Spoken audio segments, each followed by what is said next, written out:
이번 시간에는 직선의 방정식에 대해서 말아보도록 하겠습니다. 공간에서 우리 한 직선 L에 대해서 이 직선의 방정식을 알아볼 텐데요. 먼저 이 L 위에 어떤 특정한 한 점 A와 그리고 이미점 P에 대해서 이 이미점 P에 대한 어떤 자치 방정식을 알아보도록 하겠습니다.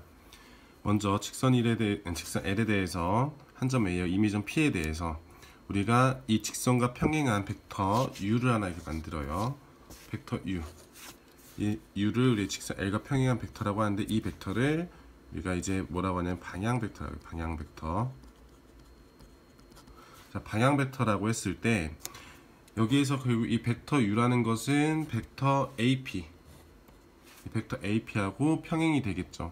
그래서 둘이 평행이 되기 때문에 두 벡터가 평행이다 라는 것은 우리가 적당한 어떤 실수에 대해서 벡터 AP하고 K 곱하기 벡터 U가 서로 같아지게 만들어질 수가 있죠.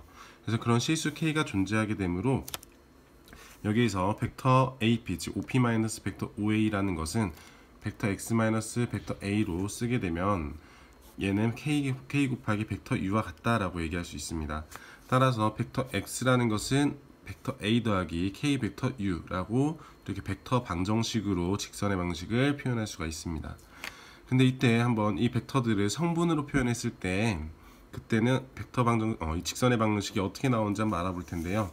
벡터 X를 X, Y, Z라고 하고 벡터 A를 X1, Y1, Z1 그리고 방향 벡터 U를 U1, U2, U3라고 했을 때 X, Y, Z라는 것은 벡터 A 더하기 K 곱하기 벡터 U 라고 표현할 수가 있죠.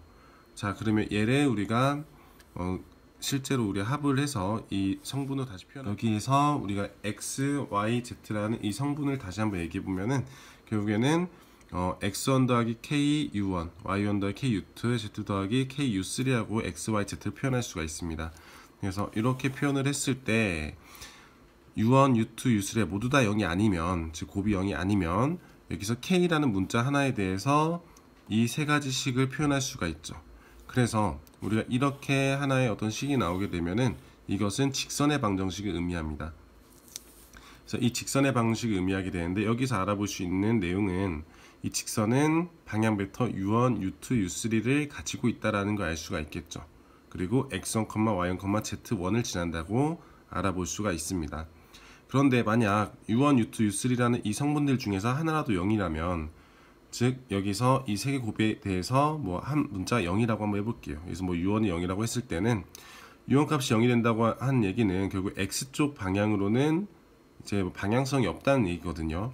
방향성이 없기 때문에 X좌표는 이 직선이 X1, Y, Z1을 지난다 했으니까 항상 X1이란 값을, X에서 X1이란 값을 갖고, 그 다음에 YZ 성분에 대해서는 우리 U2분의 Y-Y1, U3분의 Z-Z1으로 표현할 수 있습니다.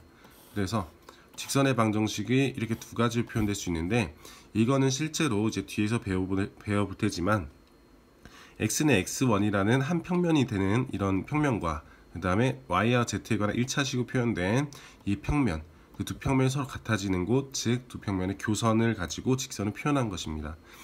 마찬가지로 이번에는 한번 두 개의 원소가 0이라고 한번 해볼게요. U1, U2가 만약 0이라고 한번 해보면 이때는 X값은 항상 X1, Y값은 Y1이면서 Z값만 변하게 되겠죠.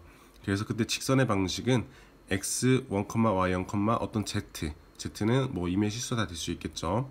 그래서 이런 식으로 이제 우리가 직선의 방식 만들 수 있는데, 이 직선의 방정식은 결국에는 Z축과 평행하게 되겠죠. 그래서 이때는 우리가 이제 방향 벡터가 Z축과 평행하니까 뭐 0,0,1 이 정도로 잡아볼 수가 있습니다. 자, 한번 그러면 이 내용을 가지고 한번 예제를 한번 풀어볼 텐데요. 두 점 A, B에 대해서 이 A, B를 지난 직선의 방정식이 어떻게 나오는지 한번 알아볼 거예요. 먼저 두 점을 가지고 이 직선하고 평행한 방향 벡터가 필요하고, 그 다음에 이 점을 이 직선에서 지나는 한 점이 필요한데, 방향 벡터는 벡터 A, B로 한번 놔보고 그 다음에 지나는 점은 점 A로 한번 놔볼게요. 그러면 이때 이 방향 벡터에 평행하면서 그 다음에 이 점을 지난 직선의 방정식이라고 할 수 있는데, 방향 벡터를 보면은 1, 0, 3이 나오거든요.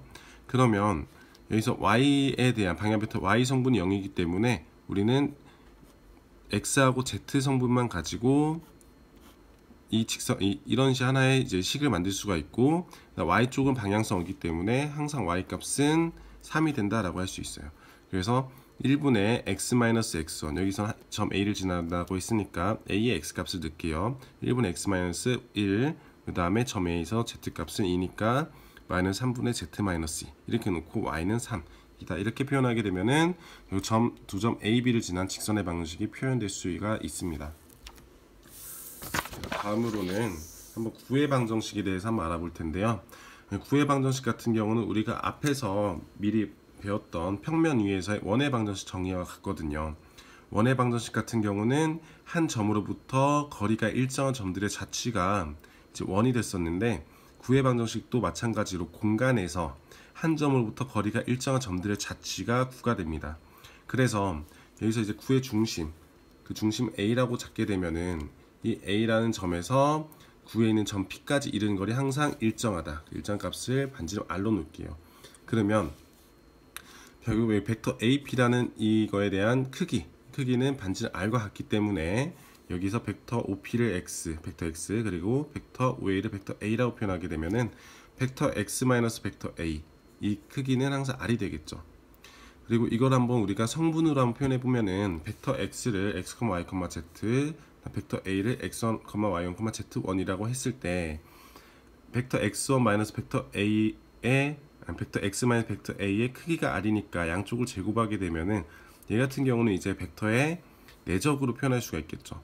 즉 벡터 X 마이너스 벡터 A를 했을 때는 X 마이너스 X1, Y 마이너스 Y1, Z 마이너스 Z1이 되는데 이 같은 벡터 두 개가 내적이 되면서 각 성분끼리 곱한 게 나오겠죠.